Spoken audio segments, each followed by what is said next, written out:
स्वागत है और मैं हूं आपके साथ अमनदीप। चलिए खबरों की शुरुआत करते हैं। गंगा के बड़े जलस्तर के बीच में हरिद्वार के भीमगोड़ा बैराज पर एक गेट टूट गया है, जिससे कि डाउन स्ट्रीम में तेजी से पानी बह रहा है। श्रीनगर बैराज से पानी छोड़ा गया है, जिसके चलते हरिद्वार में भीमगोड़ा बैराज पर गंगा चेतावनी के निशान पर बह रही है और ऐसे में भीमगोड़ा बैराज का गेट नंबर 10 पूरी तरह से क्षतिग्रस्त होकर बाहर आ गया। हालांकि विभाग के अधिकारी दावा कर रहे हैं कि बैराज का ये क्षतिग्रस्त गेट पहले से ही बदले जाने की प्लानिंग थी और इसके टूट जाने से किसी भी तरह का कोई खतरा नहीं है। तो वहीं गंगा का जलस्तर बढ़ने और बैराज का गेट टूटने के बाद गंगा तटीय क्षेत्रों में लोगों को सावधान रहने के निर्देश भी दिए गए।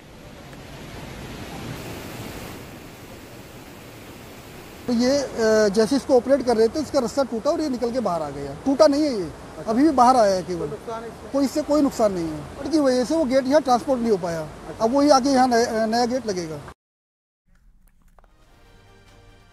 पहाड़ों पर हो रही लगातार बारिश से ऋषिकेश में गंगा का जलस्तर बढ़ने लगा है। तो वहीं गंगा में पानी बढ़ने से त्रिवेणी घाट पर आरती स्थल पानी में डूब गया। इसके साथ ही परमार्थ की शिव मूर्ति तक भी गंगा का पानी पहुंच गया है। गंगा ने वार्निंग लेवल को पार कर लिया है।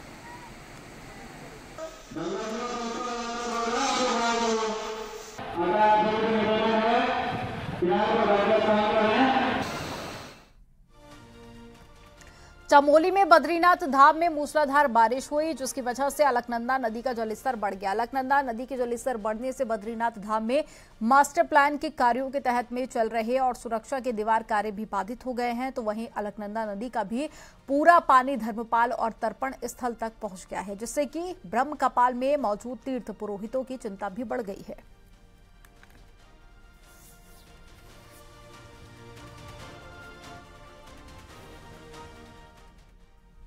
चमोली में मलारी से 9 किलोमीटर आगे ग्लेशियर टूटने के बाद में धौली नदी उफान पर है और भारत चीन सीमा को जोड़ने वाली सड़क भी बह गई।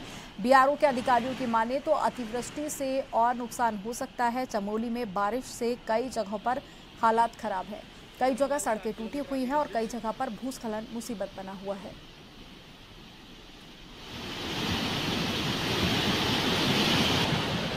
नदी को स्रोत रूप में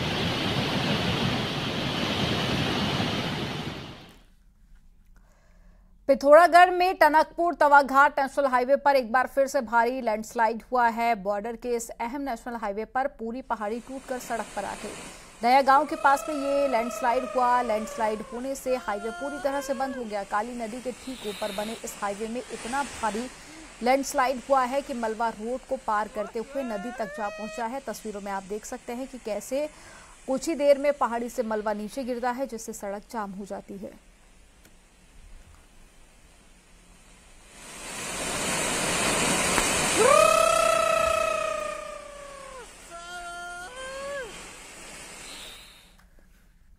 जोशीमठ के पंगनो गांव के ऊपर हो रहे भूस्खलन बार बार, जिसके चलते लोग परेशान हैं। देखिए, गांव के ऊपर से जंगलों से भारी मात्रा में दलदल गांव की तरफ बढ़ रहा है, जिससे कि यहां कभी भी बड़े नुकसान की आशंका जताई जा रही है। बारिश होते ही गांव के ऊपर भूस्खलन तेजी के साथ में बढ़ता जा रहा है और गांव के लोगों में डर का माहौल बना हुआ है। नदी की तरफ मिट्टी का सैलाब गांव की तरफ बढ़ रहा है, जिससे कि अब गांव को और भी ज्यादा खतरा देखा जा रहा है।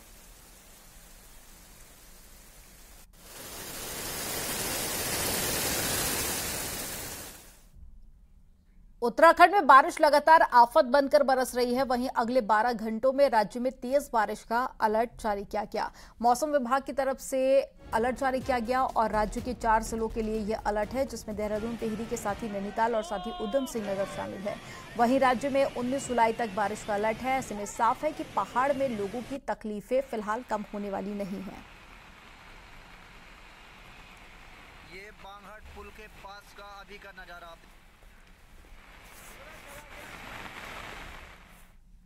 उत्तराखंड में पिछले कुछ सालों में मानसून सीजन में बारिश का ट्रेंड बदला है और इसकी एक वजह क्लाइमेट चेंज भी है। और ऐसा कहना है कि वाडिया इंस्टीट्यूट के वैज्ञानिकों का कि वैज्ञानिकों की एक टीम बारिश के इस बदले ट्रेंड की स्टडी भी कर रही है। इसमें कई चौंकाने वाले फैक्ट भी सामने आए। एक रिपोर्ट के जरिए आपको दिखाते हैं।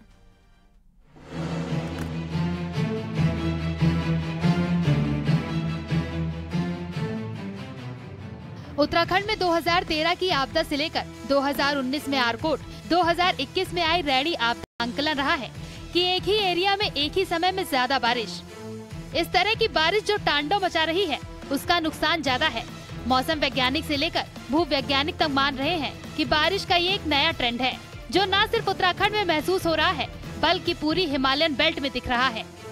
वाडिया इंस्टीट्यूट के भू वैज्ञानिक मान रहे हैं कि क्लाइमेट चेंज की वजह से भी एक्सट्रीम रेनफॉल की कंडीशन बन रही है और ये न सिर्फ भारत में हो रहा है बल्कि विदेशों में भी इसका असर है। केमिकल गैस का उत्सर्जन, पेड़ों का कटना और निर्माण कार्य का तेजी से होना अपना असर 15 से 20 साल बाद तक दिखाता है और इसी तरह के उसके इम्पैक्ट होते हैं। हम जो ये देख रहे हैं, जो महसूस कर रहे हैं कि जैसे कि किसी प्रांत में अचानक से इतनी तेज, थोड़े ही दिनों में इतनी तेज बारिश हुई कि सड़क भी टूट गई और मलबा भी नीचे गिरा। तो ये एक फिनोमेना, ये एक क्लाइमेटिक चेंज का इम्पैक्ट है। जबकि मौसम वैज्ञानिक भी मानते हैं कि सिस्टम में बदलाव दिख रहे हैं और बारिश का एक साथ एक ही एरिया में तेजी से होना दिख रहा है। इस तरह का इंटरेक्शन तो आपको मानसून के शुरू में मिलता है, तब तक WDB उसको नॉर्थवर्ड शिफ्ट एक शुरुआती होती है और इधर से मानसून की शुरुआत होती है। तो जून में इस तरह की एक्टिविटी जनरली मिलती है। इसी तरह आप देखें जब पोस्ट मानसून की जब हम अप्रोच करते हैं, मानसून खत्म होने पे होता है, तो तब भी इस तरह की चीजें ज्यादा देखने को मिलती है, पर मिड मानसून में कम मिलती है। इस बार ये तो करीब करीब मिड मानसून में जो ऐसी सिचुएशन ही दिखी है। यानी हिमाचल में आई आपदा से लेकर उत्तराखंड में बारिश का बदला मिजाज सचेत कर रहा है कि अब अलार्मिंग सिचुएशन दस्तक दे रहा है। न्यूज़ 18 के लिए देहरादून से भारती सकलानी, उनियाल की रिपोर्ट। गोपेश्वर जिला मुख्यालय में एक बार फिर से बारिश से नुकसान हो रहा है। नालियों का पानी और सड़क पर पानी लोगों के घरों में भी घुस गया है, जिससे कि कई मकानों को खतरा बढ़ गया है। और पटियाधार इलाके में बारिश होने की वजह से कई मकानों को खतरा बना हुआ है। स्थानीय लोगों का कहना है कि प्रशासन को इस ओर ध्यान देना चाहिए, वरना बरसात में बड़ी जनहानि हो सकती है।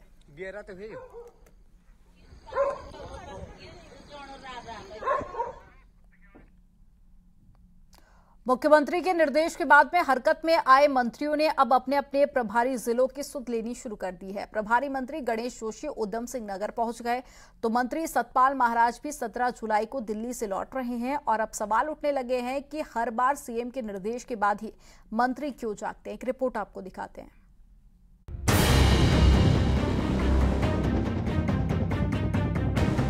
उत्तराखंड में ऐसे एक दो नहीं कई मौके आए जब या तो मुख्यमंत्री को या फिर बीजेपी संगठन को मंत्रियों को प्रभारी जिले में जाने को कहना पड़ा। ये अलग बात है कि ये निर्देश भी ज्यादा दिन तक असर नहीं कर पाया।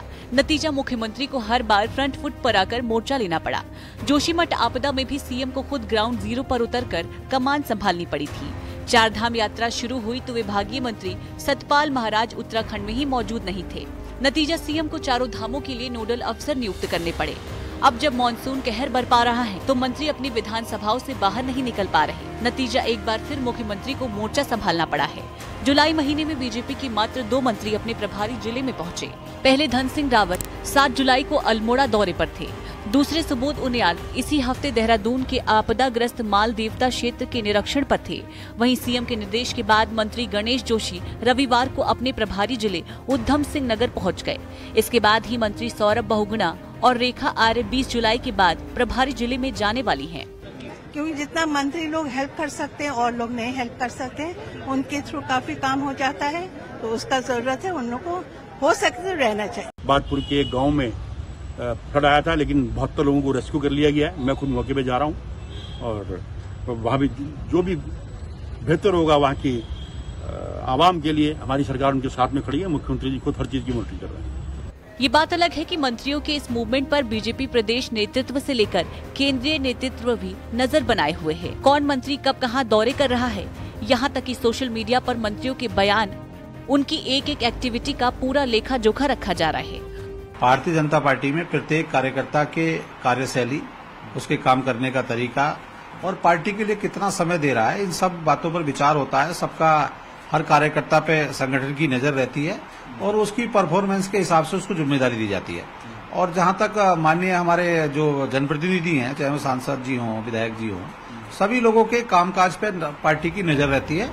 उत्तराखंड में आने वाले महीनों में निकाय से लेकर विधानसभा उपचुनाव और फिर लोकसभा चुनाव भी है और इन सब के बीच कैबिनेट विस्तार भी प्रस्तावित है। सूत्रों की माने तो मंत्रियों का यह लेखा जोखा उनकी परफॉर्मेंस कार्ड में दर्शाया जाएगा। बीजेपी का हालिया रिकॉर्ड बताता है कि इसी परफॉर्मेंस कार्ड के आधार पर बीजेपी कई चौंकाने वाले फैसले करती रही है। न्यूज़ 18 के लिए देहरादून से सुनील नवप्रभात की रिपोर्ट। मुख्यमंत्री पुष्कर सिंह धामी के कड़े निर्देशों के बाद प्रभारी मंत्री अब जिलों के दौरे की शुरुआत कर रहे हैं। रविवार को उधम सिंह नगर के प्रभारी मंत्री गणेश जोशी ने काशीपुर डिग्री कॉलेज में बने राहत शिविर में पहुंचकर 42 आपदाग्रस्त परिवारों को 5,000 रुपए बांटे और पिछले 2 दिनों में काशीपुर के पास में बाढ़ जैसे हालात बन गए थे, जिसकी वजह से लोगों को शिफ्ट किया गया।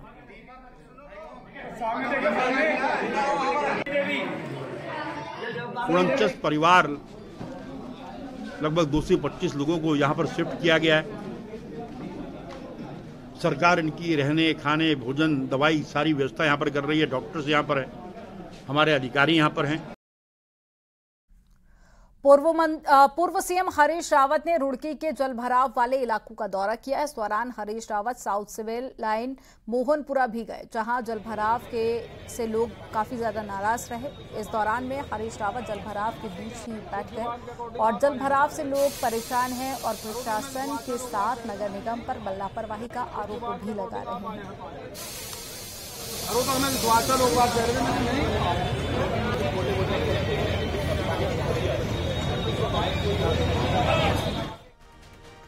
मॉनसून में जोरदार बारिश के बाद भी इस साल शिव भक्त कांवड़ियों के कदम नहीं डिगे हैं, जिसका आलम यह है कि यहाँ पिछले सालों की तुलना में इस साल कांवड़ियों की संख्या काफी ज्यादा बढ़ गई है। जहां पिछले साल कांवड़ियों की संख्या 3.5 करोड़ के आसपास थी, तो वहीं इस बार कांवड़ियों की तादाद 4 करोड़ के पार पहुंच गई। वहीं डीजीपी अशोक कुमार का कहना है कि इस बार की कांवड़ यात्रा हमारे लिए काफी चुनौती भरी रही है, क्योंकि इस बार भारी बारिश के चलते रुड़की हरिद्वार में कई जगह जलभराव और बाढ़ जैसे हालात रहे, जिससे कि पुलिस फोर्स को वहां भेज दिया गया। इसके साथ ही 13 और 14 जुलाई को ज्यादा कांवड़िए हरिद्वार पहुंच गए, जिससे कि काफी मशक्कत भी पुलिस को करनी पड़ी। फैन है सब, मोदी के योगी के फैन है सब। अच्छा काम, बहुत बढ़िया काम। सफाई देख लो कैसी हैगी हरिद्वार के अंदर। हर 5 मिनट बाद झाड़ू सफाई कर्मचारी आ रहे हैं, 1 घंटे बाद 2 घंटे बाद सब आते हैं। तो बुलडोजर की भीषण बहुत चल रही थी, बहुत दबा गया जी। और हरिद्वार में कांवड़ मेला खत्म होने के बाद में प्रशासन और नगर निगम के लिए शहर भर में पसरा कूड़ा हटाना बड़ी चुनौती बना हुआ है। कांवड़ मेले में आए करोड़ों कांवड़िए हरिद्वार शहर और हाईवे पर सैकड़ों टन कूड़ा छोड़ गए, जिसके बाद से नगर निगम दिन रात सफाई अभियान चलाया जा रहा है। नगर निगम में हर की पैड़ी समेत दूसरे गंगा घाटों और मुख्य चौक चौराहों से कूड़ा हटा दिया गया। हालांकि नेशनल हाईवे पर अभी भी हर जगह कूड़ा पसरा हुआ है।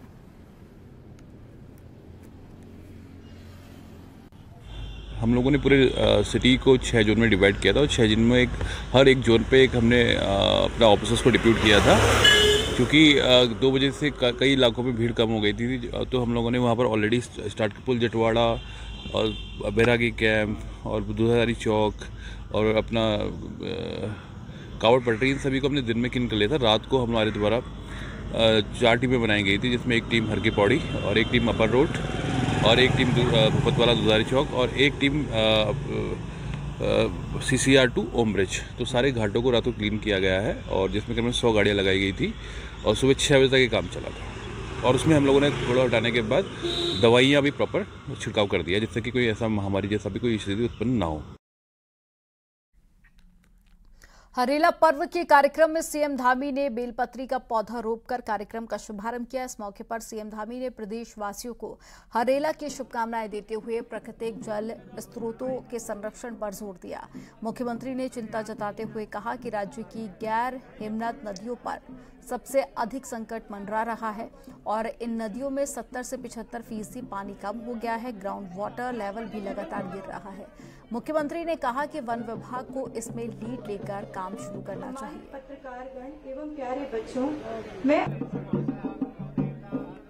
राज्य की जो हमारी गैर हिम नदियां हैं, जैसे सोंग है, रिस्पना है, बिंदाल है आदि का जो आपने देखा होगा, उनका जो ग्रीष्मकालीन प्रभाव है, यानी कि जब गर्मियों के दिनों में तो बिल्कुल ही सूखी जाती, अब बहुत कम हो गया या तेजी से घट रहा है। और भी कई नदियां हैं, जैसे हमारे उधर कोसी है, ऐसे तमाम नदियां जो पहले 12 महीने लगातार बहती थी धीरे धीरे कम हो रही हैं। और इसका प्रमुख कारण जो है जलवायु परिवर्तन है। इस कारण से हमें भूजल जो भंडारण है वो काफी कम हो गया। चलिए पहाड़ से जुड़ी हुई 10 बड़ी खबरें आपको दिखाते हैं फटाफट अंदाज में।